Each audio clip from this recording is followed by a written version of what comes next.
બ્રહ્માંડ કોટી રજતુલ્ય જહાં ઉડે છે, એવું કયું પ્રથમ અક્ષરધામ એ છે, એવું સમર્થ નહીં અક્ષરધામ એક, એવું સમર્થ વળી મુક્ત તહાં અનેક, જે દિવ્ય કામ અવતાર થકી કરાય, તે કામ આજ તવ સેવક નાથી થાય, એવો પ્રતાપ તમ તણો પ્રભુ છે અપાર, વંદુ પ્રભુજી પદ પંકજ વાર વાર.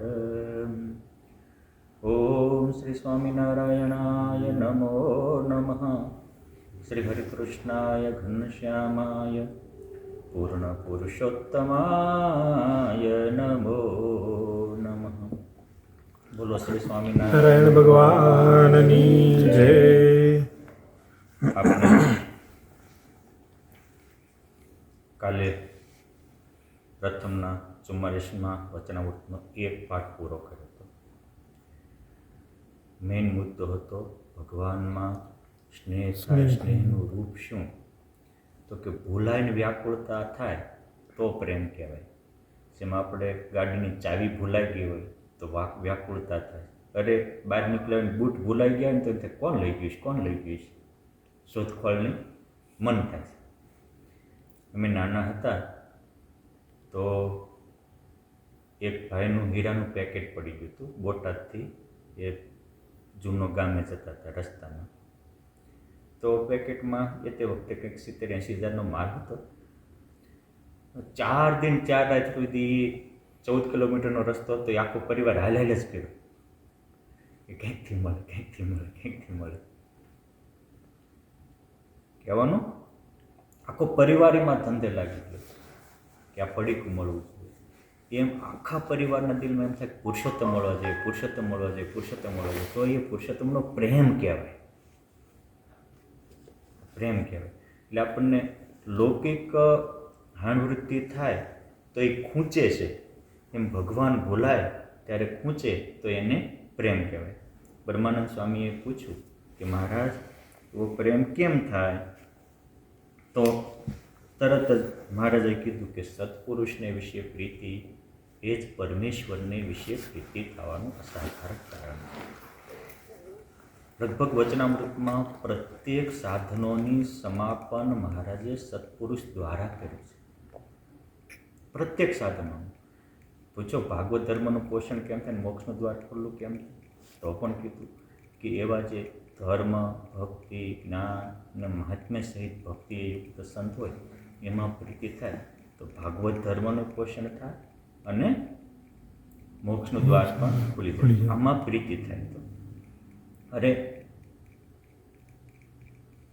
વડતાલના 11માનો લાસ્ટ પેરેગ્રાફ એમાં પણ મહારાજ કે એવા જે સત્પુરુષને વિશે પ્રીતિ એ જ આત્મદર્શનનું કારણ છે, ભગવત દર્શનનું કારણ છે અને ભગવત મહિમા સમજવાનું પણ કારણ છે. તો અમુક સંતો હોય એને તો જો તો તુમને જડી ગયું, પણ મહારાજ જે વાત કહેતા હોય એ મહારાજે તોળી તપાસીને કીધી હોય.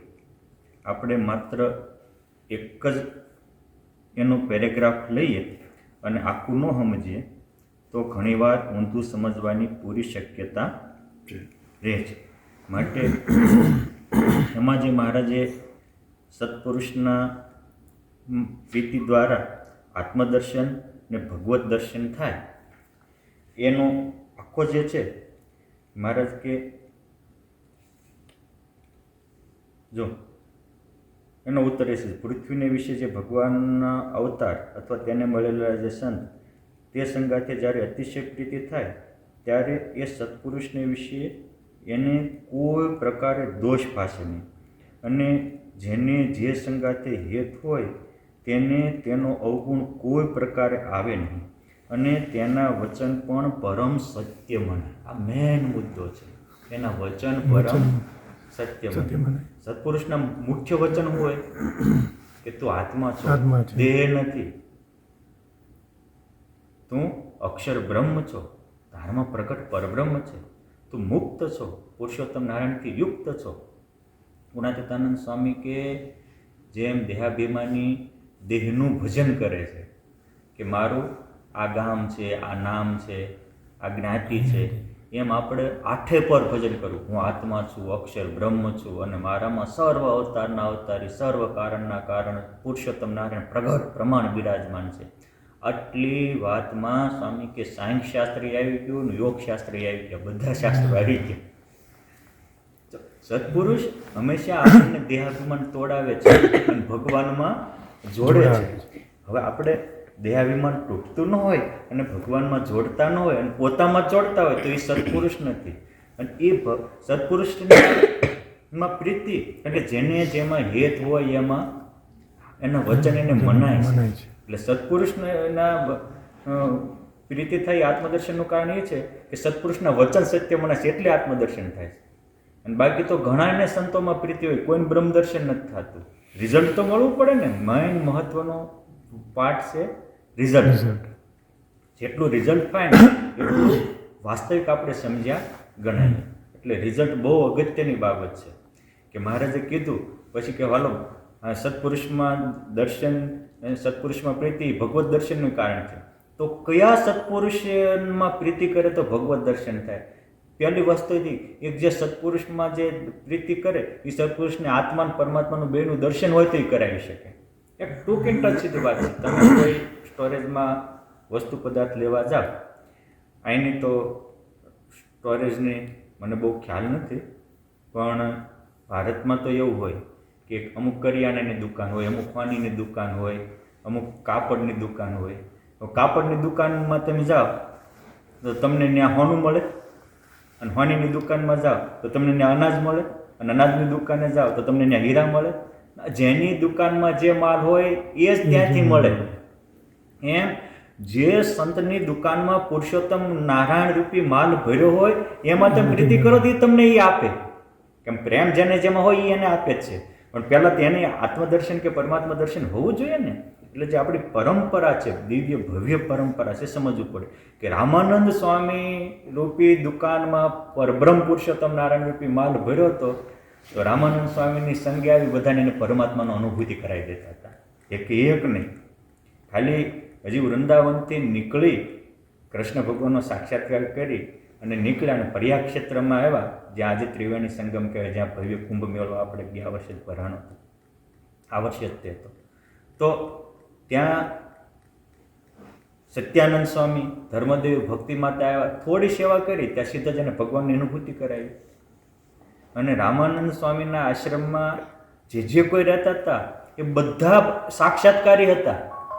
રામાનંદ સ્વામીની કૃપાથી કોઈ સાક્ષાત્કારી નહોતો એવું નહોતું. તમે સમજો કે રઘુનાથદાસ અને મેઘજી હલવાઈ આ બેને તો અભિમાની હતા, તોય રામાનંદ સ્વામી એને કૃપા કરીને અનુભૂતિ તો કરાવી હતી. સ્વતંત્ર રીતે નાડી પ્રાણને હંકેલી લેતા હતા, અહંકારીને એટલી અનુભૂતિ કરાવી દેતા હતા. પછી મહારાજ તો મહારાજ હતા એટલે એને તો લાખો કરોડો કરાવી. પણ પછી તમે દિવ્ય ભવ્ય પરંપરા જો ગોપાળાનંદ સ્વામીની દુકાનમાં હતું તો સ્વામી જ્યાં જ્યાં જમે ખુશાલ ત્યાં ત્યાં જમે સંગે લાલ, જમે જન હાથે નાથ નિત્ય. એ તો ખુશાલ ભક્તની પ્રીતિ. જ્યાં જ્યાં ગોપાળાનંદ સ્વામી જાય ત્યાં ઘરે ઘરે પુરુષોત્તમ નારાયણ જમવા જાય. એવું નહીં, સ્વામીને કોઈ ભાવથી સેવા પૂજા કરે એ બધા સાક્ષાત્કારી થઈ જાય, એ બધા સમાધિનિષ્ઠ થઈ જાય, એના ઘરે ઘરે ભગવાન પધારે. એની દુકાનમાં એ માલ ભર્યો હતો એટલે એ બધાને પ્રેમથી પીરસી શકતા હતા. એની દુકાનમાં એ કલ્યાણરૂપી માલ ભર્યો હતો એટલે એ સ્વામીને કોઈ કેરી જમાડે, એ ગણદેવી નવસારીના ભક્તો કેરીનો ટોપલો લઈને આવે અને ગોપાળાનંદ સ્વામીને ઉમરઠમાં કેરી ધરાવે ત્યારે એ વખતે ધોલેરાના મહંત નિર્મળાનંદ સ્વામીને એમના શિષ્ય કૃષ્ણજીવન સ્વામી વગેરે આવ્યા હતા. તો એને એમ થયું કે ઓહો, ગોપાળાનંદ સ્વામીની જમેલી પ્રસાદીની કેરી આપણે ધોલેરા ધામમાં ધોળકા ધામમાં લઈ જશે. ગોટલા લીધા. સ્વામી કે સાધુરામ એ ગોટલા લેતા નહીં. કેમ કે એમ જીવન એનું કારણસર એ બળી ગયો, એનો જીવ અક્ષરધામનો અધિકારી થયો. બીજા જેમાં હતા એ વાયવા એ ઉગ્યા, ગોપાળાનંદ સ્વામીએ જમેલા ગોટલા ઉગ્યા નહીં. કેમ કે એના સંબંધમાં આવેલા કોઈ ઝાડનું ફળ ફૂલ હોય એ અક્ષરધામનો અધિકારી થઈ જાય. કેમ જે એના હૈયામાં કલ્યાણરૂપી ખજાનો ભર્યો હતો. એટલે એ અધોગતિને પામેલા હોય અને એ ટોરડા ગામની ત્રિવેણી નદીમાં રહેતા 1000 જેટલા ભૂતો હોય, વાસનાને કારણે અધોગતિ પામ્યા હોય, તો સ્વામી આમ કરીને આમ અજલી કરીને ભગવાન સ્વામિનારાયણનું નામ લે અને કે જાઓ તમારું ઉદ્ધાર થાય. તે 300-350 ભૂતો સેકન્ડના 6ઠ્ઠા ભાગમાં વિયા જાય અને માં અમારામ પ્રીતિ કરો, અમારામ પ્રીતિ કરો એમ કહેતા હોય અને એ ઊભા હોય તો કોઈ કે ભૂત જાતું જ ન હોય, એના ઘરમાં આવ્યું હોય તો ઘરના નહીં ન કાઢી શકતા હોય, પરાયાને ક્યાં કરો છો? તો એવા સત્પુરુષની વાત નથી. આ સમજવા જેવો પોઈન્ટ છે. ગોપાળાનંદ સ્વામી ધોળકામાં જાય અને ત્યાં જગજીત પંડિત એ વખતે 10,000 ઉપરાંત વિદ્યાર્થીઓને ભણાવતા હતા. અને જો પંડિત થવું એ વસ્તુ અલગ છે અને ભક્ત થવું વસ્તુ અલગ છે. સત્સંગ જન્મમાં બહુ સ્પષ્ટ લખ્યું છે કે બહુ જન્મોત્તરલંબિતમ નુરતનું સમવાપ્ય સુરોએક્ષિતમ મતિમતામિદમેવ મતે ફલમ વિષયત વિરતિશ્ચ હરોરતિ. સુરતમાં ભગવાન સ્વામિનારાયણ ભાલચંદ્ર શેઠ બુદ્ધિમાનનો બુદ્ધિમાનને કહે છે કે સાંભળો, અબજો જન્મની યાત્રા અંતે મનુષ્ય જન્મ મળે છે. બહુ જનોર ભ્રમણોત્તર લંબિતમ, કરોડો જન્મની બીજી ચક્રાવા પછી એક મનુષ્ય જન્મ મળે છે. એ કેવું છે? તો કે આજે તમને જે મનુષ્ય દેહ મળ્યો છે એ મોટા મોટા દેવતાઓને દુર્લભ છે. સુરેક્ષિતમ, સુરો ઈચ્છે છે, દેવો ઈચ્છે છે. આપણને એમ થાય દેવતાઓને હું ખોટી છે, માણા બનવાનું ઈચ્છે છે. દેવતાઓ કેટલા સમૃદ્ધ છે, અન્ડરસ્ટેન્ડ? કેટલા સમૃદ્ધ છે? પ્રત્યેક દેવતાઓના ઘરે પ્રાઇવેટ પ્લેન છે. અને દરેકને પ્રાઇવેટ પ્લેન છે. અને પ્રત્યેક દેવતાઓના ઘરે એમના જે ધર્મપત્નીઓ હોય એ આપણે આ દુનિયાની કદરૂપામાં કદરૂપી હોય એવી એની કદરૂપામાં કદરૂપી સ્ત્રી હોય ને, એ એની રૂપાળામાં રૂપાળી સ્ત્રી હોય ને, એ એની કદરૂપી સ્ત્રી આગળ ગુંડણ જેવી લાગે, એટલી એની સ્ત્રીઓ રૂપવાન હોય. અને આયુષ કેટલું હોય ખબર છે? આપણા 43 લાખ અને 20 વર્ષ જાય ત્યારે એક ચોકડી થાય, એવી એમની 71 ચોકડીની આયુષ હોય. આટલી આયુષ હોય અને એ ક્યારેય ગઢા ન થાય એટલે એને નિર્જર કહેવાય છે. આપણે તો જે માંડ જુવાન થયા હોય તો બીજે દી ગઢા થઈ જાય, અને કાકે અકસ્માત થયો હોય તો યુવાનીમાં ગઢ પણ આવી જાય, ટેન્શન આવ્યું હોય તો. અહીંયા એવું નથી, નિર્જરા છે, જરા રહિત છે, જરા અવસ્થા જ નથી. કહેવાનું આટલી સમૃદ્ધિ, પ્રાઇવેટ પ્લેન હોય, આવી પત્નીઓ હોય, બધાના એક એકને રાજમહેલ હોય, અને આટલી આયુષ હોય. આપણા આ દુનિયાનો, આખી દુનિયાનો ચક્રવર્તી સમ્રાટ થાય ને એવા 10,000 ચક્રવર્તી સમ્રાટ થાય ને એના કરતાં એક દેવતાઓનું સુખ અધિક હોય. કે દુનિયાના ચક્રવર્તી સમ્રાટ આખી દુનિયાની બધી સંપત્તિ કરતા એક દેવતાની સંપત્તિ અધિક હોય. એવું આપણા પ્રત્યેક ધર્મ ગ્રંથોના અનુભૂત પુરુષે અનુભવીને લખ્યું છે. એની આયુષ્ય લખી છે, એનું સુખ પણ લખ્યું. એ શું કામ મનુષ્ય દેહ ઈચ્છે છે? મારે કેવું છે એને શું ખામી છે? ત્યાં કોઈ બ્રહ્મરૂપ નથી થઈ શકતા, ત્યાંથી મુક્તિ નથી થતી. એટલું એ પુણ્ય લોક છે એટલે ત્યાં એને પુણ્ય ભોગવવાનું હોય. આ જે પશુ પંખી આદિ યોની છે એ પાપ યોની છે એટલે ત્યાં પાપ ભોગવવાના હોય.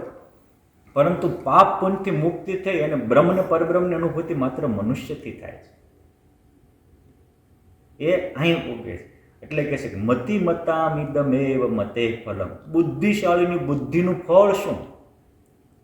તો કે વિષયમાંથી વૈરાગ્ય પામવું અને પરમાત્મામાં પ્રીતિ કરવી. બુદ્ધિશાળીનું બુદ્ધિપણાનું ફળ હું, ગુણવાનના ગુણવાનપણાનું ફળ હું, ધનવાનના ધનવાનપણાનું ફળ હું, સત્તાવાનના સત્તાપણાનું ફળ હું. તો કે દેહ ભાવથી મુક્ત થવું અને ભગવત ભાવમાં રમવાણ રહેવું. હું અક્ષર બ્રહ્મ છું, મારામાં પ્રગટ પર બ્રહ્મ છે. હું મુક્ત છું, અનંત મુક્ત હું મુક્ત છું અને અનંત મુક્ત એ સહિત પુરુષોત્તમ નારાયણથી યુક્ત છું. આ જે વિચાર આવવા, અને આ વિચાર મોટી તાકાત છે. જો આ વચનામૃતની 98% સાધના વિચાર ચેન્જની છે. કેટલી વિચારની હું તાકાત છે એ કહું છું. ખાલી વિચાર આમાં હવે જો આપણને આત્મા માનવાનું, દેહ નહીં માનવાનું, એમાં કંઈ જપ કરવાના, તપ કરવાના, વ્રત કરવાનું. એટલે તનની તપની સાધના 2% છે અને મનના તપની સાધના 98% છે. અખંડ વૃત્તિ રાખવાની તો મનની જ સાધના છે ને. વૈરાગ્ય કેળવવાનું, વિષયમાંથી વિરક્તિ કેળવવાની શેની સાધના છે? મનની. પણ એ ચેન્જ ધ થોટ, આપણું વિચાર બદલે તો ભવિષ્ય બદલી જાય. આ બહુ મહત્વની બાબત છે. વિચાર બદલે તો.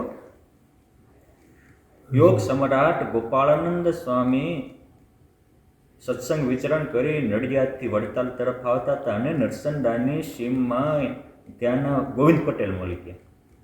હવે સંતો જતા હતા અને એમાં અચાનક એ આમ હાલ્યા જતા એમ સહેજ માર્ગ દેવાના હેતુથી સહેજ એક બાજુ ક્યાંક સંતોને એમાં સહેજ પગ લપટ્યો અને પડી ગયા. તો પથરાને બટકું ભરી લીધું. ત્યારે તું ભટકાણો મને દાંત તોડ નીકળ્યા. કેવા ક્રોધી માણસ છે હે. અને આજે તે જોજો ઘણા અહીંયા અમુક યોગેશભાઈ હોશિયાર કરતા હોય. શું કહેતા ખબર છે કે હું જાઉં એટલે ઘરમાં કોઈથી કંઈ ચૂકચા થાય નહીં, કોઈ ઊંચા અવાજે બોલી ન કે એટલે આપણને એમ થાય કે તું જા એટલે ઘરમાં દીપડો આવ્યો હશે, ટાઈગર આવ્યો હશે, લાઈન આવ્યો હશે, હું ભેડિયો આવ્યો હશે.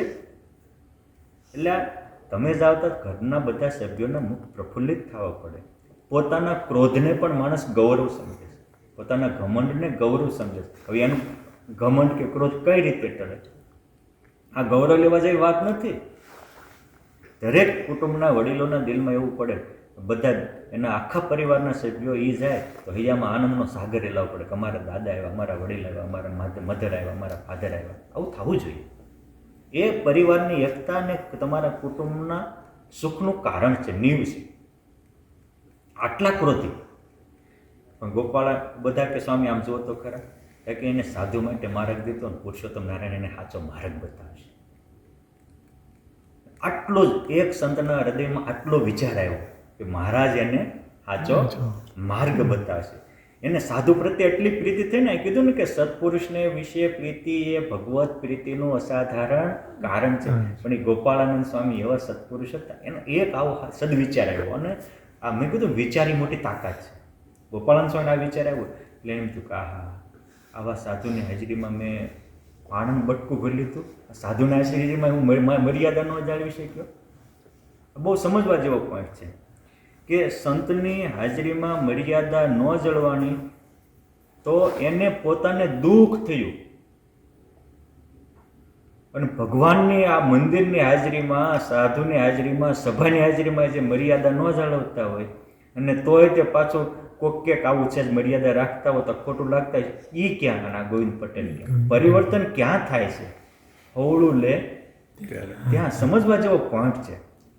સાધુની હાજરીમાં હું મર્યાદા ન જાળવી શક્યો, દિલનો પસ્તાવો.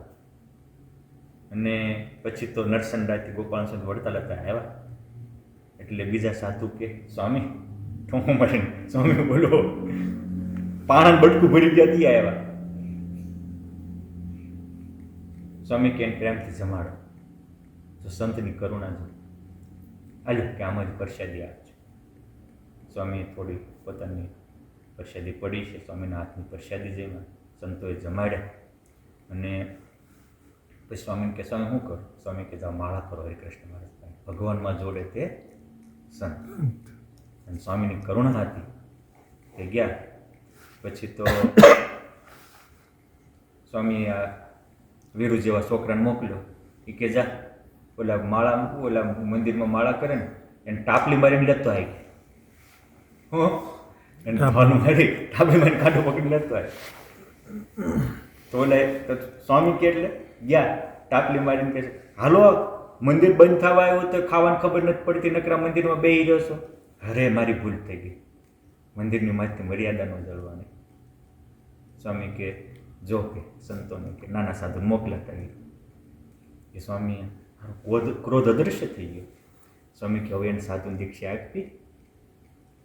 અરે સ્વામી તમે જે કોઈ. પછી ગોપાળાનંદ સ્વામીએ એને પરમહંસની દીક્ષા આપી અને એનું નામ ગોવિંદ ચરણદાસ રાખ્યું હતું. મી નરસંડાના ગોવિંદ પટેલ ગોવિંદ ચરણદાસ સ્વામી થયા. ગોવિંદ ચરણદાસ સંત કેવા જાણો, સાક્ષાત મળી જેવા. એની હારે રહેલા વાસુદેવ ચરણ સ્વામી એની ગુણ લખ્યા. ગોવિંદ ચરણ પ્રભુને પ્યારા, અખંડ સંભારે હરિ એક તારા. ગોવિંદ ચરણ કેવા? પ્રભુને પ્યારા. હવે તમે સમજો, આપણને તો ભગવાન પ્યારા હોય એ પોઈન્ટ 1 છે. આપણે તો મોદી સાહેબને ઓળખતા હોઈએ, પણ મોદી સાહેબ આપણને ઓળખે છે? એ મહત્વનું છે ને. આપણને તો ખબર જ હોય કે અમેરિકાના પ્રેસિડેન્ટ ડોનાલ્ડ ટ્રમ્પજી છે. એને ખબર છે કે અહીંયા આ પરિવાર રહેશે. આપણને એમાં પ્યાર હોય, એને આપણામાં છે, એ બહુ મહત્વનું છે. આ કેવા છે? ગોવિંદ ચરણદાસ સંત પ્રભુને પ્યારા. પ્રભુને પ્યારા. એ ભગવાન એને પ્યારા લાગતા હતા અને ભગવાન એને પ્યારા લાગતા. અને આ એક નિયમ છે કે જેને જેવો વાલો લાગે રશિયો વિહારી, મુક્તાનંદ કહે નાથને તે તેરી લાગે. આપણને જેટલા ભગવાન પ્યારા લાગે એની કરતાં ભગવાનને આપણે 99.8 પ્યારા લાગ્યું છે.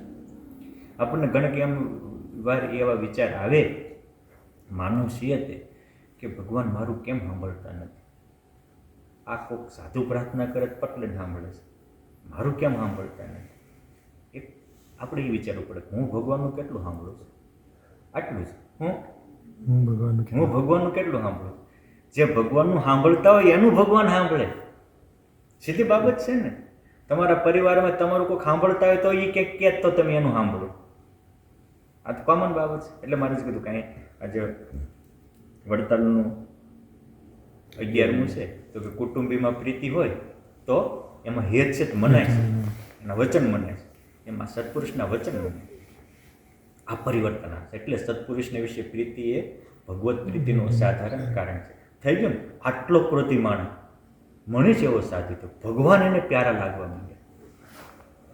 પણ એને હવળું લીધું એટલે એને હવળા વિચારો, અને જેની ઉપર ભગવાનની કૃપા હોય ને એને હવળા વિચારો આવે. આ ભગવાનની બહુ મોટી કૃપા. મુક્તાનંદ સ્વામી મહારાજની કૃપા કોના ઉપર છે? ભગવત કૃપા બધાની સંપત્તિ છે, પણ જે હવળું લે એની માટે સંપત્તિનો ખજાનો ખોલી નાખે.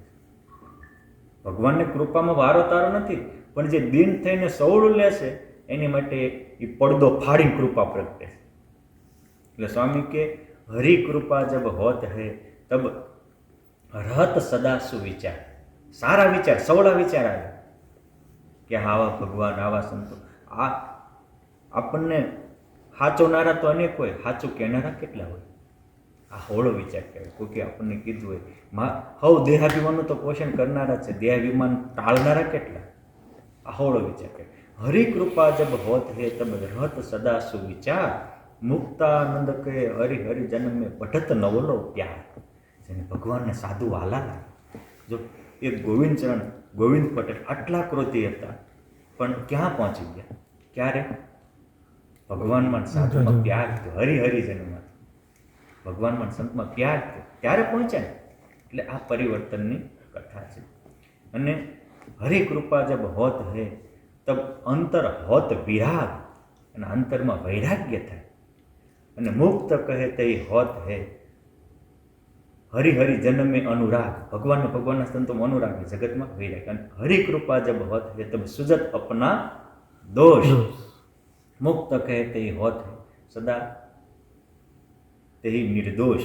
જેને પોતાના દોષ સૂજે છે એ નિર્દોષ થાય છે. એની ભગવાનની કૃપા હોય તો ભગવાનની કૃપાનું ચેપ્ટર આ છે.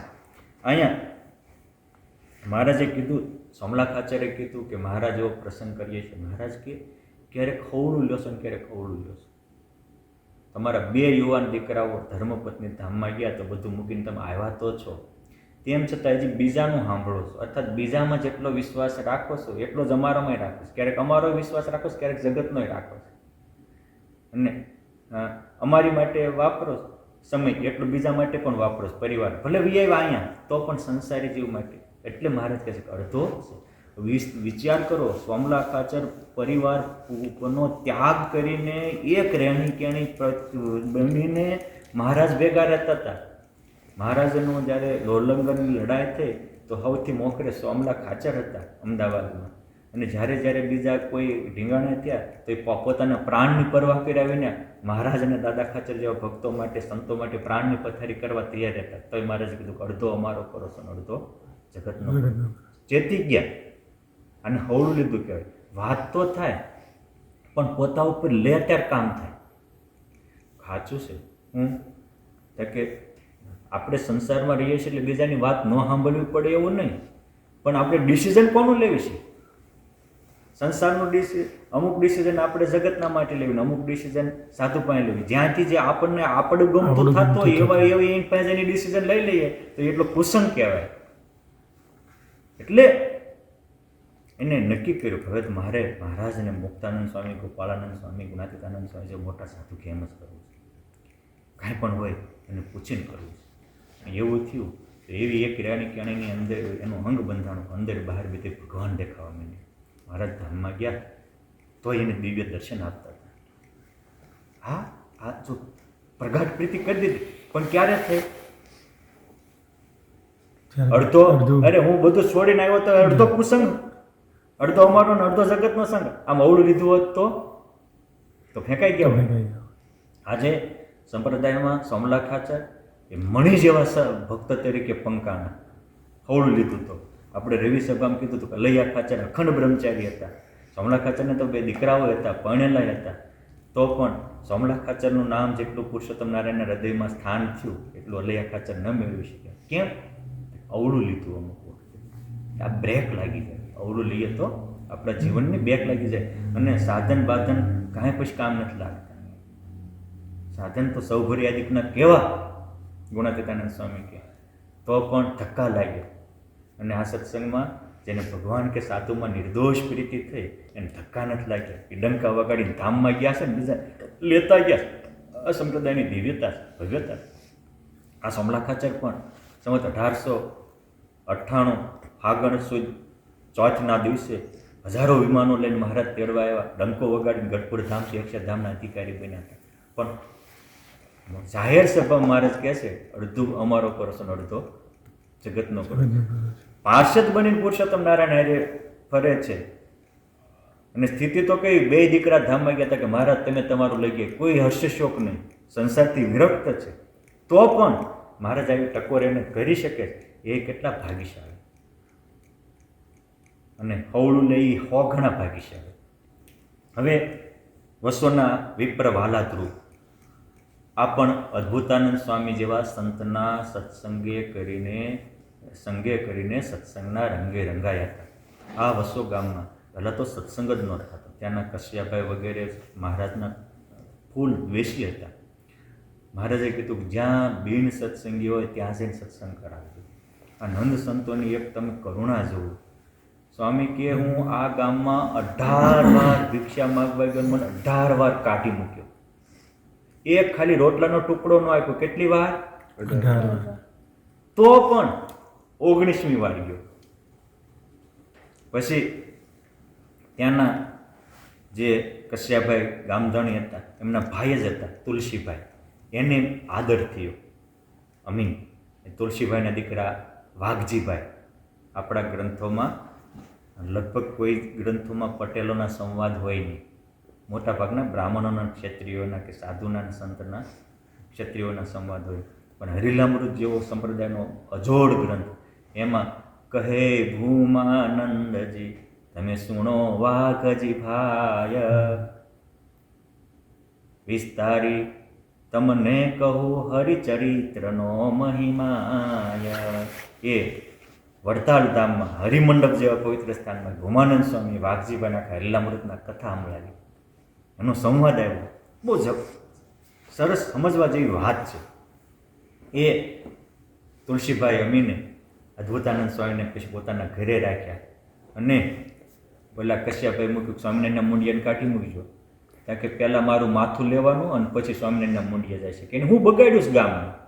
અહીં આવીને સદાચાર શીખવાડે છે, આપણને આપણા હિન્દુ ઓરિજિનલ સનાતન ધર્મની રીતિ શીખવાડે છે, દુરાચાર મુકાવે છે, અને એનો તમે વિરોધ કરો છો. અને જે ગાંજા પીતા હોય, સરસ પીતા હોય, અફીણ પીતા હોય, ગાળ્યું બોલતા હોય, જેને કોઈ મર્યાદા ન હોય, એને તમે આદર આપો છો. શું તમારે ગામને ઉજ્જળ કરવું છે? શું તમારા ધર્મને નામે નકરા ધગતી નાખવા છે? એટલે ઓલા એના સેવકે કીધું કે આજ તો તુલસી બાપા આવું બોલતા કે કશ્યપભાઈ કે એ તુલસી બાપાને અડવા જેવું નથી, એ અમે 18 ભાઈઓ છીએ, એકલો વધી પડે એમ છે, માટે રવા દો, એને કોઈ કાંઈ બોલાવતા નહીં. આટલું જો આ પક્ષે રાખ્યું એને ત્યાં વાઘજીભાઈ જેવા મુક્ત જઈને પણ એ અદ્ભુતાનંદ સ્વામીના યોગ કરી અને પછી આ દાદાભાઈ ગઢવી, એમની દીકરી જમુનાબા, પછી આ વિપ્ર વાલાધ્રુવ વગેરે અડધું પોણું ગામ સત્સંગના રંગે રંગાયું હતું. મહારાજની હયાતી ડભાણ યજ્ઞ વખતે પણ અમને ખૂબ સેવા કરેલી. એમાંય દાદાભાઈના દીકરી જમુનાબા ત્યાં ગયા હતા અને ડભાણ યજ્ઞમાં તો લાખોની સંખ્યામાં રોજે બ્રાહ્મણો જમતા, ભક્તો આવતા હતા, જાતા હતા. 36 ગૌમાં તો મંડપ બંધાણા હતા. અરે 36 વીઘામાં મંડપ બાંધાણો હતો. 36 વીઘાનો મંડપ થોડો મોટો હશે એ જમાનામાં, તમે વિચાર કરો યોગેશભાઈ, આવડો મોટો મંડપ હતો. એમાં એક દીકરી, આ વીરુ જેવડી હોય, નાની દીકરી, વીરુ તો દીકરો છે પણ એની એજની જમના બેન ના હતી. તો એ ઉતારે રહી ગઈ. એમ થયું ઓહ મહારાજના મને દર્શન ન થાય, તો ભગવાનની કરુણા જુઓ, એના ઉતારે આવી મહારાજ દર્શન દીધા. હવે કે જમના તું ચિંતા કરતી ને, તું અહીં ઉતારે જ રહેજે, બધા આખા યજ્ઞ જ્યાં જે થતું છે બધી લીલા અમને દેખાશે. હું એ જોગન પૈકી ઘોડા ચોરવા આવશે અને એ ઘોડે ઘોડે હું દર્શન આપીશ, તો એ બધું તને ઘરે અહીં ઉતારે બેઠા દેખાશે. મહાભારતમાં એક પ્રસંગ આવે છે કે ભગવાન વ્યાસજીએ કરુણા કરી અને સંજયને દિવ્ય દ્રષ્ટિ આપી. એટલે મહાભારતના મેદાનમાં જે ખેલ ખેલાતા હતા એ ધૃતરાષ્ટ્રની પાસે અહીંયા હસ્તિનાપુરના મહેલમાં બેઠા બેઠા સંજયને દેખાતા હતા. સ્વામિનારાયણ સંપ્રદાયમાં એવા સેંકડો નાની નાની દીકરીઓ સંજય જેવી દિવ્ય દ્રષ્ટિવાળી. આ ગોપાળાનંદ સ્વામીના યોગમાં આવીને સ્વામીમાં દિવ્ય ભાવ થતા એ ઉમૈયાબાન, મોંઘીબાન, શ્યામબાન, પ્રેમબાન, પાર્વતીબાન, કેટલી બહેનો અને કેટલા ભાઈઓ નાના નાના હોય, નિરાવરણ પિંડ બ્રહ્માંડથી પાર વરતતા હોય, પરાપાર દ્રષ્ટિ. આ મોટા સંતની કૃપા થઈ. આ આવી રીતે થયા. પણ જ્યારે સત્સંગ નહોતો થયો ત્યારે આ વાઘજીભાઈ હતા, એમના 2 દીકરીઓ હતી, એમનો પરિવાર હતો. અરે વાલાભાઈ ધ્રુવ ભાઈ, એને ખબર પડી પહેલાં ગમે એને અંધશ્રદ્ધાથી સેવતા હતા અસંતને. તો કોઈ એવા અસંતે એમના પરિવારના કોઈ સભ્યને ભોળવી એની ભક્તિભાવનો ગેરલાભ લઈ અને એની સાથે ખરાબ કૃત્ય કરેલું. તો વાલાભાઈના મનમાં એ રંજરિયા કરતો હતો કે આ મહારાજને સંતો મળે તો બરાબર છે, પણ અમારા પરિવાર સાથે આવો એક વ્યવહાર થતો, એનું પ્રાયચિત શું છે? અને એ મનમાં સત્સંગી થયા તો મનમાં થોડું રહેતું હતું. આવું મેં સંતોની પરંપરામાંથી સાંભળ્યું છે. એ અહીં વળતા ગઢપુર આવ્યા એટલે મહારાજને પ્રશ્ન પૂછે છે પોતાના અંતરનો. આગળ મહારાજ શું સત્પુરુષના પ્રીતિ હોય તો સાધારણ ભગવાનમાં પ્રીતિ થાય આ કરે. તો મહારાજ કીધું અડધો અમારો પ્રશ્ન, અડધો જગતનો પ્રશ્ન. તો કે અમારે તો કુસંગના કારણે આવું થઈ ગયું હતું. એનું લિંક જ છે, કુસંગના કારણે અમારે તો આવું થયું હતું. એટલે એ પ્રશ્ન પૂછે કે મહારાજ, દેહને દેહના સંબંધને વિશે અહમમત્વપણાના ઘાટ છે તે કેમ ટળે? અહમ મમત્વના ઘાટ થાય છે દેહને દેહના સંબંધીમાં, એ કેમ ટળે? ત્યારે શ્રીજીમાં જ બોલ્યા છે, એ તો એ જીવને વિપરીત ભાવના થઈ છે. જે પોતાને દેહથી પૃથક જે જીવાત્મા તે રૂપે નથી માનતો ને દેહરૂપ માને છે, અને આ જીવાત્માને વિશે દેહ તો કેવી રીતે વળી ગયો છે? તો જેમ કોઈ પુરુષ હોય તેને દરજીને ઘેર જઈને ડગલો શેવાડીને પહેરો ત્યારે તે એમ માને છે દરજી તે મારો બાપ છે અને દર્જન તે મારી માં છે. એમ જે માને એ તો મૂર્ખ કહેવાય. તેમ આ જીવને આ દેહરૂપ જે ડગલો એ ક્યારેક તો બ્રાહ્મણ થકી ઉત્પન્ન થયો હોય, ક્યારેક તો વાણિયાને વાણિયાણી થકી ઉત્પન્ન થયો હોય, ક્યારેક તો ક્ષત્રિયને ક્ષત્રિયાણી થકી ઉત્પન્ન થયો હોય, ક્યારેક તો પટેલને પટલાણી થકી ઉત્પન્ન થયો, નીચ જાતિથી ઉત્પન્ન થયા હોય, તથા 84 લાખ થકી દેહ ઉત્પન્ન થયા છે. દેહનો કોઈ નિર્ધાર છે? ક્યારેક કૂતરાને કૂતરા થકી ઉત્પન્ન થયો હોય, ક્યારેક ગાયને આખલા થકી ઉત્પન્ન થયો હોય, તો હાલ્યા જ કરે ને 84 લાખને. તો તે દેહને વિશે પોતાપણું માને અને તે દેહના મા બાપને પોતાના મા બાપ માને એ મૂર્ખ કહેવાય. અને આજે તો બુદ્ધિશાળીએ આ પ્રૂફ કરી બતાવ્યું છે. કેટલાયના આજે નાની ઉંમરમાં જે કોઈ અકસ્માતમાં ધામમાં આવી ગયા હોય અથવા કોઈકનું ખૂન થઈ ગયું હોય અથવા કોઈક હોનારકમાં અચાનક ડૂબી ગયા હોય નહીં ગયા એનો પાછો ફરીને જન્મ રિન્યુ થાય ત્યારે એની પૂર્વજન્મની સ્મૃતિઓ પણ બધી મળી આવે છે. અને એ જાય ખરા પણ કોઈને પ્રેમ થાય વાસના નહીં. હવે દેહ બદલાણો એટલે એ મળ્યા ખરા પણ હેત ન થઈ. મહારાજ કારિયાણીમાં હતા, ત્યાંના વિક્રમસિંહ દરબાર હતા. તો એને કીધું મહારાજ તમે પુનર્જન્મની વાત કરો છો તે અમને કેમ મને? મહારાજ કે તમારે જોવું છે? કેમ મને હું? આ તો મહારાજ હતા, દેખાડો. મહારાજ કે તમારા માતાનું તમારું પૂર્વ જન્મનું નામ નારાયણ સુતાર હતું, તમારા માતાનું નામ હીરબા હતું અને આજે તમારો આગલો જન્મ ખંભાતમાં હતો. તમારા પિતા તમારે તું નાના હતા, તમે નાના હતા અને અચાનક સ્વર્ગવાસી થઈ ગયા હતા. તમારી બા હજી જીવે છે અને તારું તે નાની ઉંમરમાં રોગમાં અચાનક મોત થયું એટલે તું અહીં આવ્યો. તો કે એ હોય એની ખાતરી હું? મહારાજ કે એ વખતે તો સમૃદ્ધિવાળા હતા, તમે મોટી હવેલી હતી, પણ પછી તારા બાપા ધામ આવી ગયા, તું આવી ગયો અને એના બધા ખર્ચ થયો દવા દારૂમાં એટલે હવેલી વેચાઈ ગઈ અને એ વાણિયાએ લઈ લીધી છે. એ વાણિયાનું નામે લખ્યું છે પણ મને ત્યારે સ્મૃતિમાં નથી. એ વણિકને ત્યાં છે, આ જગ્યામાં લખી અને એમાં પાટડામાં તારા બાપાએ 10,000 રૂપિયા એક જગ્યાએ હંગર્યા છે. આ તું ત્યાં જાય છે, એ પાટડો ખોલાવશે અને ડગલી કાઢજે, એમાં 10,000 રૂપિયા નીકળશે. કોઈક જગ્યાએ 4,000નું લખ્યું છે. હા, પછી એને એમ તો કાલું મારે ખાતરી કરવી છે. એ ગયા ખંભાતમાં પૂછતા ક્યાંય કોઈ હીરુબા નામની કુતાર કરે? હા, કે આ વાણિયાને વાસણ ઉટકીને પેટનો ખાડો ભરે છે એટલે ત્યાં ગયા. પછી શેઠને પૂછ્યું કે આ તમારે ત્યાં જે કામ કરે છે વાસણ ઉટકવાનું ઘર સફાઈનું, તો એના કોઈ પરિવારમાં તકે હતા પણ પૂર્વના પાપ હોય ને તેનો ધણી મરી ગયો, છોકરો મરી ગયો, અત્યારે એકલી નાડી નાના કામ કરે છે. હા ચંબો પામ્યું. પછી એની બાને મળ્યો, એ કે મારે મળવું છે. કે વાંધો નહીં. એ કે એને પૂછ્યું કે તમારે? એને આંખમાંથી દડ દડ દડ દડ આંસુની ધારા થઈ કે મારો એકનો એક દીકરો હતો, નારાયણ નામ હતું, બહુ ડાયો દીકરો, પણ મેં કેટલી દવા દારૂ કરી, મારો દીકરો જીવી શક્યો નહીં. પછી ઓલા વાણિયાને કે મારે એક કામ છે કે તમે મને કરવા દેશો? કે આ જે છે ને એ મારો આગલો દેહ હતો ને એની મારા માતા છે, એની ખાતરી કે આ મારા બાપાની જ હવેલી છે કે તમે તેની પાસે લઈ લીધી છે. મારે જે આ ના હતા મારા ફાધર પૂર્વ દેહના, આ હવેલીના પાટડામાં આ તમારા ઘરનો વચલો પાટડો છે એ મને ખોલવા દે. અને ખોલ્યો. મહારાજે કીધું હતી નિશાની પ્રમાણે, તો 4,000 રૂપિયા નીકળ્યા. તો 2,000 એની માતાને દેતા આવ્યા, 2,000 ખીચામાં નાખીને લેતા આવ્યા પાછા. જાણો હેત ન થયો કહેવાનું કે 2,000 એની વાત વ્યવસ્થા કરી, પણ હવે એમ થયું કે હું તો ક્ષત્રિયનો દીકરો છું, આ ઉતારના ઘરે હું લઈ જઈશ તો મારા પરિવારજનો શું કહે છે? નકર હવે તેને સાચવવાની ફરજ પડે ને, અને એને 2,000 રૂપિયા જ મળે. માણસ આવો સ્વાર્થી છે. અને મહારાજે તો આવી બહુ લોકોના પૂર્વજન્મની અમુક વખતે બધી વાતો કરતા હતા. ગોપાળાનંદ સ્વામી એવા હતા, સ્વામી કહેતા હતા હું આમ કોકની સામું જોઉં તો મને 1000 જન્મનું આગલું પાછું દેખાય. એટલે સ્વામી પણ આવી વાતો કરતા હતા. એટલે મેં તે દિવસે જ વાત કરી હતી કે ગોપાળાનંદ સ્વામી વડોદરામાં એકવાર વાત કરતા હતા કે સ્વામી કે એક મોટા નગર શેઠ હતા મોટા શહેરમાં, અને મોટી હવેલી બનાવતા હતા. અને એની મોટી ઉંમરે 60 વર્ષની ઉંમરે એક દીકરો હતો, એનું નામ રાખ્યું નંદી. અને એના એ શેઠનું નામ હતું વીરચંદ. બધા એને વીરુ શેઠ કહેતા હતા.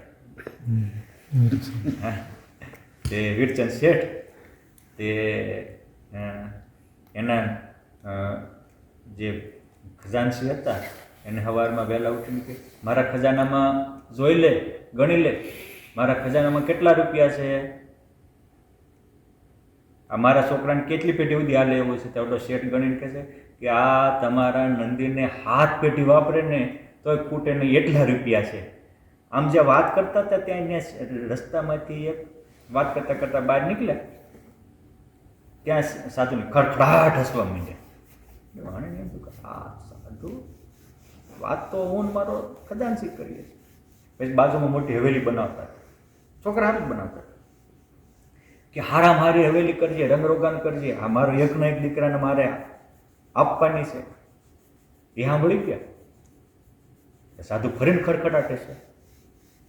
હવે પછી દુકાને ગયા, એની પેઢી, અને પેઢીમાં અચાનક એક કસાઈ બોકડા વાહે પડ્યો હતો.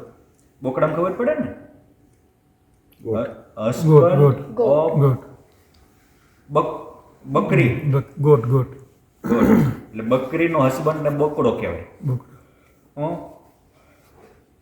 ભેંસના હસબન્ડ ને પાડો કહેવાય, બફેલાના હસબન્ડ ને, આંબલીના હસબન્ડ ને આમલો કહેવાય. અન્ડરસ્ટેન્ડ? બોકડો ઉયો ગયો એટલે ઓલો કસાય કે મારો બોકડો કાઢ દઉં બહાર.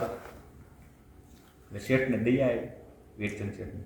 એ કે ભલામણા આ માણા થઈને આવી રીતે પછી હું કામ મારે તારે જોતા એટલે રૂપિયા કેનું આપ્યું? તો કે મને તો 100 રૂપિયા આપો. કે 100 રૂપિયા છે ને, એક બોકડાના 100 રૂપિયા થશે. એ જમાનામાં 100 રૂપિયા ઘણા કહેવાય, સમજાણું?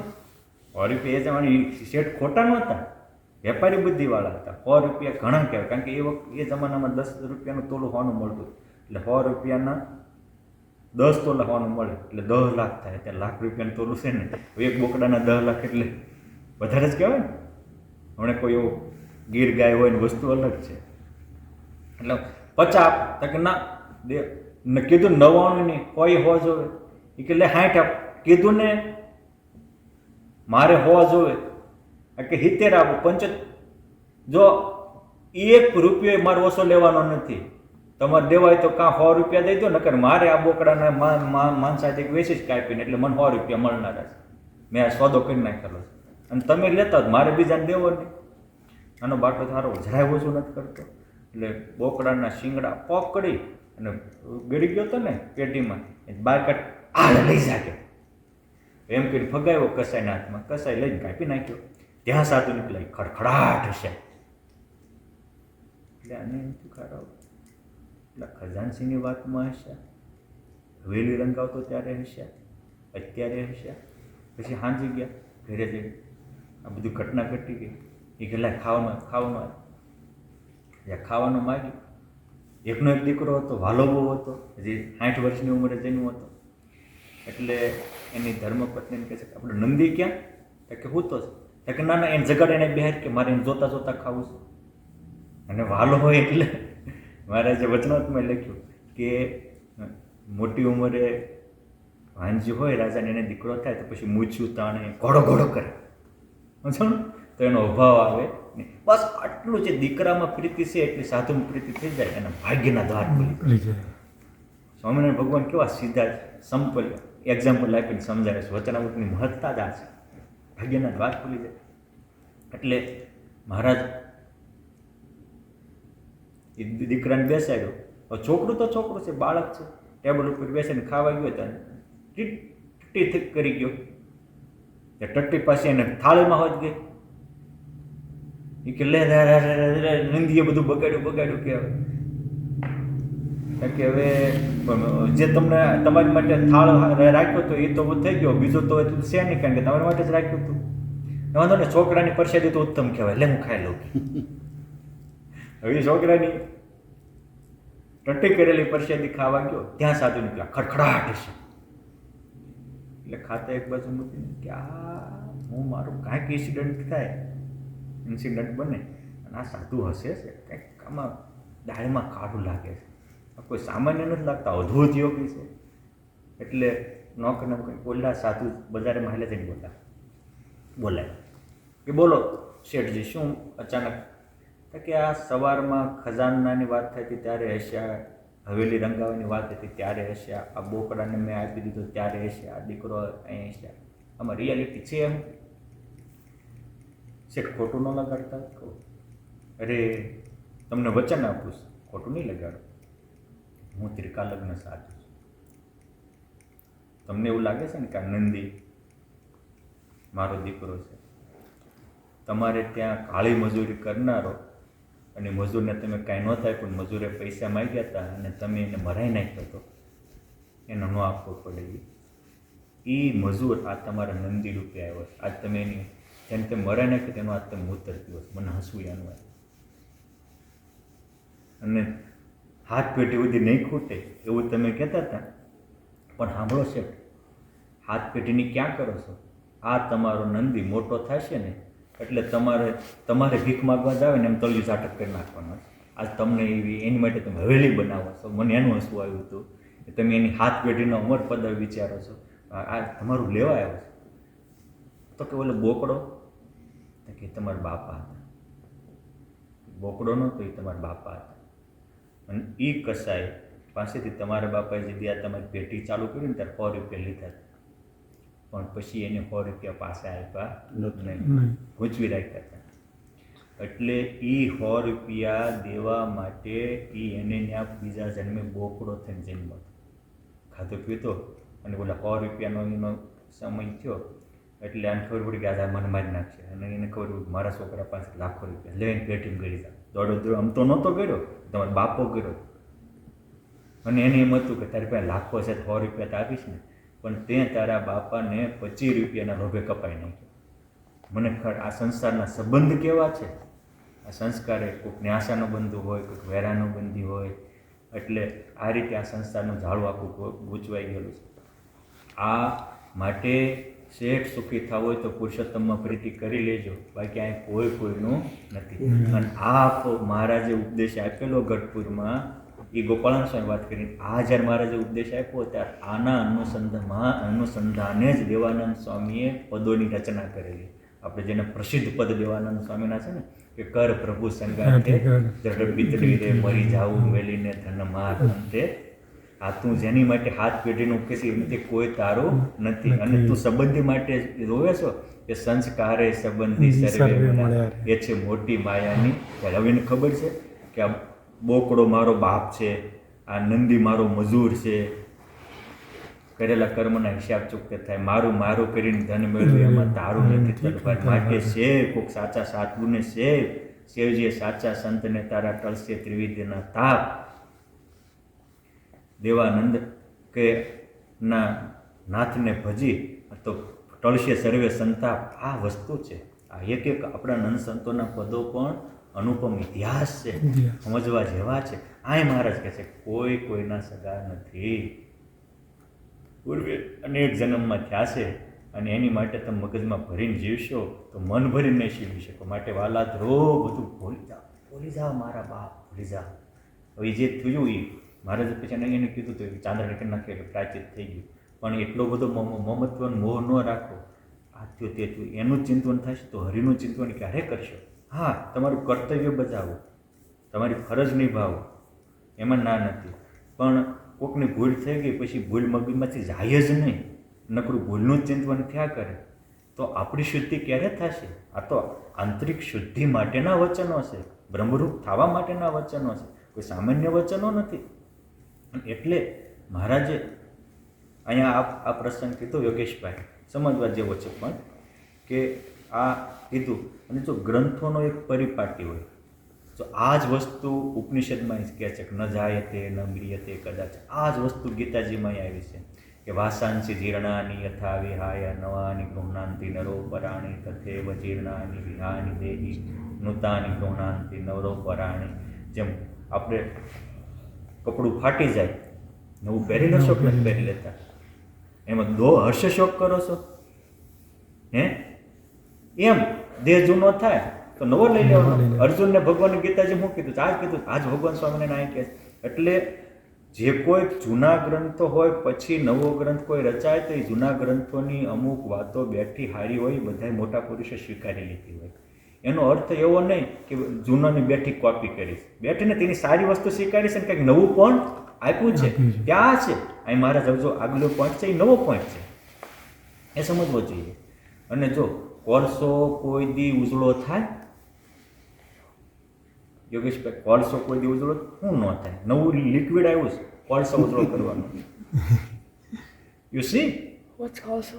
વોટ વોશ, નૂતન વોશ, કોલસો, કોલ કોલ આપણે નથી ઓલી કોલ, બહાર કરી હતું ને આપણે લાકડા જવા વાળી. હા. Coal. હા યા કોલ, યા. તો કોલસો કોઈ દી ઉજળો થાય નહીં, પણ નવું લિક્વિડ આવ્યું છે, સંતોએ નવું લિક્વિડ શોધીશ, કોલસો ઉજળો કરવાનો.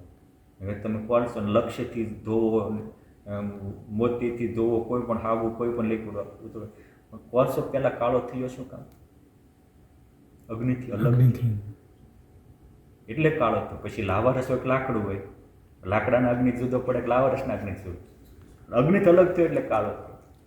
એ પાછો અગ્નિ બીજો જાય એટલે ઉજળો ને ઉર્જાવાન થઈ જાય. સીધી બાબત છે, ટૂંકી ટચ વાત છે. સેમ અમારા જ કહે છે કે આત્મા ઉજળો જ છે, પ્રકાશમાન જ છે, કરોડો બ્રહ્માંડોને પ્રકાશ શકનારો છે, અછેદ્ય અભેદ્ય છે, એને એ અજન્મા છે. એને કોણ માત પિતા હોય? એ આત્માને કોણ માત તાત, આત્માને કોણ ભ્રાત સુત ભ્રાત. જ્યારે મનાય આત્મા આપ ત્યારે ટળે સર્વે સંતાપ.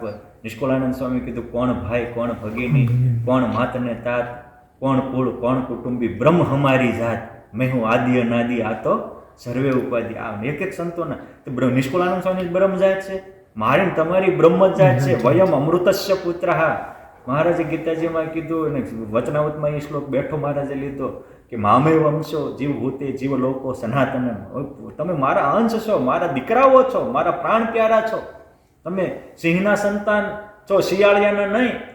માટે બ્રહ્મનાદ જગાવો, દેહના કીડા બનીને ખદબદી ન કરો. જેના છો એના પાસા થઈ જાઓ એટલે બ્રહ્માગ્નિ પ્રગટ છે. અને એ બ્રહ્માગ્નિથી પવિત્ર નહીં જ્ઞાને ને સદૃશ્યમ પવિત્રમ એ વિદ્યતે. જ્ઞાન સમાન કોઈ પવિત્રતા નથી. મહારાજ કે આ 84 લાખ જાતના મા બોન દીકરીઓ સ્ત્રીઓ છે, એમાં કોઈ પતિવ્રતાનો ધર્મ નથી પાળતી. હવે કૂતરાને શું પતિવ્રતાનો ધર્મ? ગધેડાને શું પતિવ્રતા? ઘોડાને કૂંટિયાને કે એને શું પતિવ્રતા? કાંઈ નહીં. મહારાજ કે એમ આમાંય છોડો પતિવ્રતા, પાળે કે ન પાળે એ વસ્તુ છોડો. હા, એનો અર્થ એવો નથી કે છૂટછાટ લઈ લેવી. આ શોક ટાળવા માટેની વાત છે. ક્યારેક કંઈક ભૂલ થઈ ગઈ હોય તો લક્ષ ભૂલ થઈ છે, આ જન્મે થઈ ગઈ, પણ એને મૂકવો હવે. મૂકો. એ આ શોકમાંથી બહાર કાઢવાની વાત છે. આપણે આવા સૂટે સલાડે ફરવાની વાત નથી. હવડું લેવું પહેલી વસ્તુ છે. અને એવા સગપણને સાચું માને છે એના અહમદમત્વના ઘાટ કેમ ચડે? આ તો અહમમત્વથી મુકાન છતાં દે બ્રહ્મરૂપ થવાની વાત છે, દિવ્ય આનંદને પામવાની વાત છે. અને આવી રીતની સમજણ વિના જન્મભૂમિની અને દેશવાસના ટાળવી ઘણી કઠણ છે. અને જ્યાં સુધી દેહને પોતાનું રૂપ માને છે ત્યાં સુધી એની સર્વ સમજણ વૃથા છે. અને જ્યાં સુધી વર્ણનું કે આશ્રમનું માન લઈને ફરે છે ત્યાં સુધી એને એવું સાધુપણું પણ આવતું નથી. માટે દેહ અને દેહના સંબંધને વિશે અહમમત્વનો ત્યાગ કરી પોતાને આત્માને બ્રહ્મરૂપ માની સર્વ વાસનાનો ત્યાગ કરી સદ્ધર્મમાં રહ્યો થકો જે ભગવાનને ભજે છે તે જ સાધુ કહેવાય. અને જેને આવું સાધુપણું આવ્યું તેને અને પુરુષોત્તમ નારાયણને કાંઈ છતું રહેતું નથી. અર્થાત એવા જે વર્ણાશ્રમની આડથી મુકાઈ ગયા છે. વર્ણાશ્રમ તને આડ મહાવિકટ છે, પાસરું નરીએ કેમ પીડે છે? હું શ્રેષ્ઠ છું, બીજા કનિષ્ઠ છે, અને કાંઈ સાચું સમજાતું નથી. અને આવા જ્ઞાતિના અભિમાને કેટલાય અધોગતિને પામ્યા છે. ગોપાળાનંદ સ્વામી વડોદરા જાય તો ગાયકવાડ સરકારને ન મળે એનો રંજ ન થાય, પણ નાથ ભક્તને ન મળે સ્વામી દુઃખ થાય. એ ભક્ત એવા હતા. એકવાર બીમાર હતા સ્વામી ખબર કાઢવા ગયા તો સ્વામીનો નાથ ભક્તનો ખાટલો ત્યાં એના આંગણામાં બહાર હતો. અને સ્વામી કાંડું પકડીને ઉભા રહ્યા. અને પછી સ્વામી કે નાથ ભક્ત તમે ધૂન બોલો. નાથ ભક્ત નો પટેલ પરિવારમાં જન્મ હતો, પણ પોતે કમાય એના 60% ભાગ ભગવાનના સંતો માટે વાપરી નાખતા. આપણે કોઈ 5% વાપરીને તો ગળો પાર થઈ જાય. એના ઇતિહાસમાં એવાના જે સાચા માટે સમર્પણ થયા હોય એના ઇતિહાસ લખે, ખોટાના કોણ લખે? ગરીબ હતા પણ એની ભાવના ઉદાર હતી. તો જ્ઞાત ભક્ત જ્યાં સ્વામિનારાયણ ધૂન બોલ્યા ત્યાં એ પીપળાના પાંદમાંથી અચાનક પ્રકાશના પુંજ થયા અને અનેક પાંદડા એક એક પટ ખરવા લાગ્યા ને એમાંથી દિવ્ય મુક્તો પ્રગટ થઈ ધામમાં બેસીને ભગવાનના દરબારમાં પધાર્યા. બધા આશ્ચર્ય પામી ગયા. ગોપાળાનંદ સ્વામી હતા એટલે બધા જોવે સ્વામી કે સ્વામીને કે સ્વામી આ બધું થયું હું?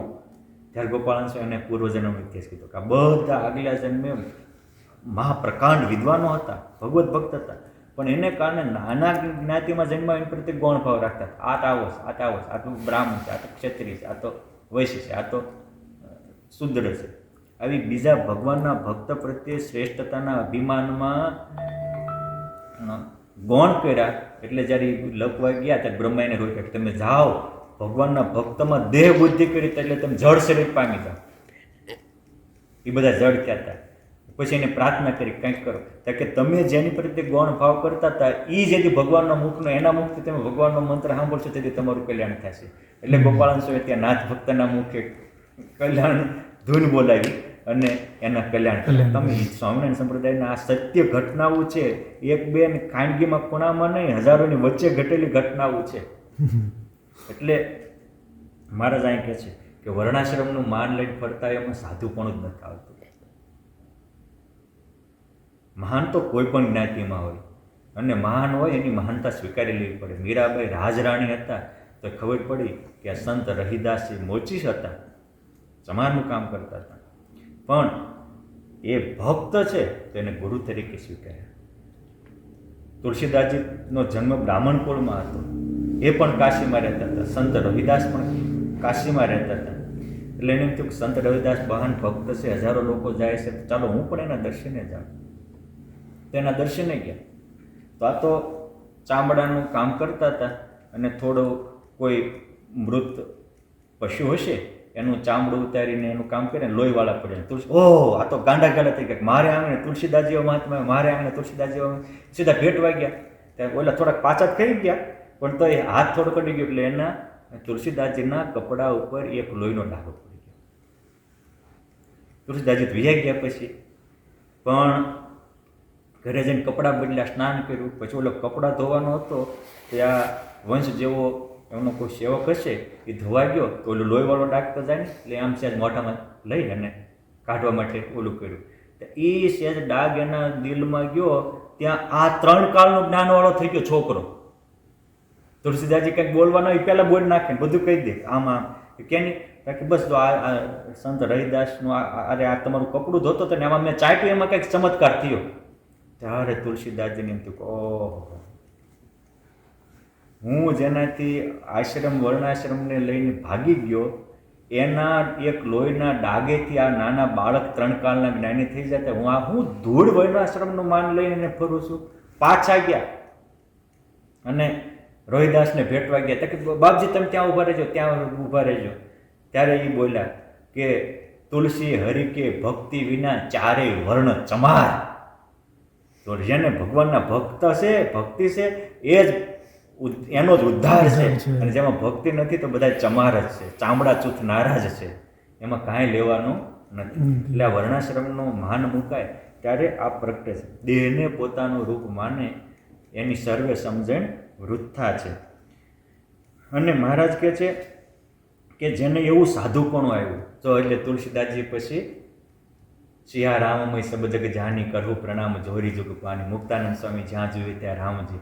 એને પુરુષોત્તમને અણુ પણ છેટું રહેતું નથી. ક્યારે આવું વર્ણાશ્રમનો આડ ટળે ત્યારે. અને બીજું સર્વે થાય પણ એવી સાધુતા એવી ઘણી કઠિન છે. કેવી? વર્ણાશ્રમનો આડ વિયો જાય, બીજા પ્રત્યેની ગૌણ ભાવના વિયો જાય, દેહ ભાવ વિયો જાય, બ્રહ્મ ભાવ પ્રગટે એ સાચી સાધુતા છે. અને આપણા ગ્રંથોમાં ક્ષોત્રિય બ્રહ્મનિષ્ઠનો સંગ કરવાનું કીધું છે. મહારાજ કે એવો સાધુ તો હું, મારે વર્ણાશ્રમનું લેશ માત્ર માન નથી. એવી રીતે શ્રીજી મહારાજ બોલ્યા તે તો પોતાના ભક્તની શિક્ષાને અર્થે છે એમ જાણવું, પોતે તો સાક્ષાત પુરુષોત્તમ નારાયણ. આનંદ સંતોએ પાસે લખ્યું કે મહારાજ કીધું કે એવો સાધુ તો હું શું, મારે વર્ણાશ્રમનું માન નથી. એનો અર્થ શું કરવો?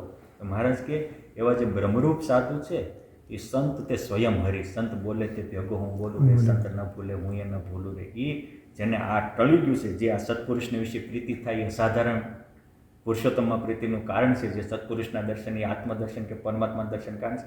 આવા સત્પુરુષ કેવા તો આગળ કીધું પોતાના આત્માને બ્રહ્મરૂપ માનીને સર્વ વાસનાનો ત્યાગ કરીને પરબ્રહ્મની ઉપાસના ભક્તિ કરતા હોય, ધર્મમાં રહેતા હોય એ સંત બોલે તો એની ભેગા ભગવાન બોલતા હોય છે. એવા સંતને જમાડો તો એ ભગવાનને જમતો હોય છે. આપણે નહોતી કાલે જ વાત કરી કે મહાપુરુષ દાસજી સ્વામી ચાદર ઓઢાડી તો પુરુષોત્તમ નારાયણના કાપો વાગ્યા. કાપડ વાગી હા, એ મહાપુરુષ સ્વામી અમરેલીમાં ગયા તો કેટલાય ભણેલા વિદ્વાનો સ્વામી પાસે પ્રશ્ન પૂછવા આવ્યા. સ્વામી કંઈ ભણેલા નહોતા પણ સ્વામી સંસ્કૃત ભાષામાં ધાણે ફૂટે એમ બોલવા માંડ્યા. એટલે બધા અચંબો પામી ગયા. લોકો તેમ કહેતા હતા કે મહાપુરુષ સ્વામી કંઈ એવા ખાસ ભણેલા નથી અને આ કેવી રીતે બોલે છે. પછી એ વ્યા ગયા ત્યાં રૂગનાચરણ સ્વામીએ પૂછ્યું એમના શિષ્યએ, જે આ હરિચરિત્ર ચિંતામણી ગ્રંથ છે ને એ રૂગનાચરણ સ્વામીએ એ મહાપુરુષ દાસજી સ્વામીના શિષ્ય હતા. બહુ સમજ સાધુ હતા એ રીતે અને બહુ ભગવત પ્રેમી સાધુ હતા. કે છે ગુરુ તમે આ સંસ્કૃતમાં જ બોલવા માંડ્યા, અમે તો અચંબો પામી ગયા. તમે કે હું નહોતો બોલતો, મારા મરીને પુરુષોત્તમ નારાયણ બોલતા. જો એવા સંત ભેગા ભગવાન અને એટલે એવા સંતને કોઈક ચાદર ઓઢાડે તો પુરુષોત્તમ સુધી પહોંચે છે. મહારાજ કે એવો સાધુ તો હું છું. કોણ? તો કે આવી રીતે બ્રાહ્મણી સ્થિતિને પામ્યા હોય, પોતાના આત્મામાં પરમાત્માને દેખતા હોય, પોતાને બ્રહ્મરૂપ માનતા હોય અને તમામ વાસના રહિત હોય.